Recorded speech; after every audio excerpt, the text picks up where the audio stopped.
Here's a clip from that at Texas A&M, where the sprinkler system is turned on to get them to leave while they're in the middle of talking to their crowd of, 11 people.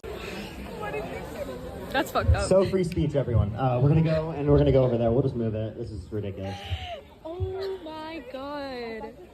So while these people are failing to successfully pull off one event, Charlie Kirk and his organization that employs thousands of people is a well-oiled machine that is moving from campus to campus and attracting thousands of people at each stop. Of course, he's ignoring Dean Withers. Who is Dean Withers? Charlie Kirk is a big dog who actually influenced the outcome of the presidential election. Of course, he's not going to give you the time of day. He's not going to cheapen the status of his event by giving a platform to some snarky, bad-meaning TikTok debater whose entire world is getting clips. The funnier part is, after the implosion of their event at Texas A&M, one of the members of their team criticized the rest of the team for being unorganized. And because they're a whole bunch of wacko woke liberals, some of the black members of the team took that criticism to be racist, because obviously everything is racist. And that internal dysfunction led to the end of their anti-Charlie Kirk event tour after just one stop. But let me touch on that Parker kid for a second, because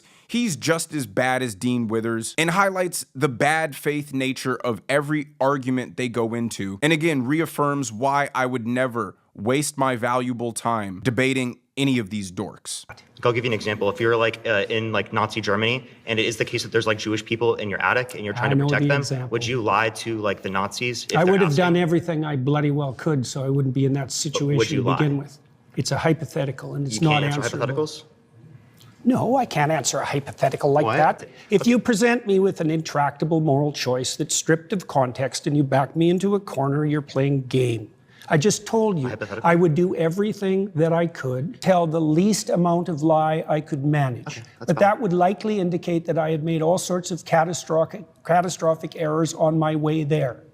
So you would lie to save someone's life. So again, you do believe it to be true in that circumstance, even though you lied in that scenario. Some circumstances that do happen within the real world, you would lie to save people's lives. So your definition of truth isn't actually how we're typically using it. Now, Dean and friends love to compare everything to Nazis, and they always use hypotheticals involving Nazis. Their strategy is to use examples and hypotheticals that are so extreme, that have a 0% chance of ever occurring, to try to get you to contradict yourself, and then they've got their magical gotcha moment. It shows the lack of emotional and intellectual maturity. A hypothetical in the context of a debate is meant to seek clarification. I believe Jordan Peterson was talking about trying to go on this journey of seeking the truth, and that means abstaining from lying, to summarize his argument, and I could be wrong. And Parker's response is to use a hypothetical asking if he would lie if he was in Nazi Germany to save the life of a Jewish person. And when Jordan Peterson refuses to answer it because it's such a stupid hypothetical, Parker grins with joy because he thinks he's got his marvelous gotcha. Why won't you answer it? Why won't you answer it? Because the point of a hypothetical, like I said, is to seek clarification. And if your hypothetical requires having access to a time machine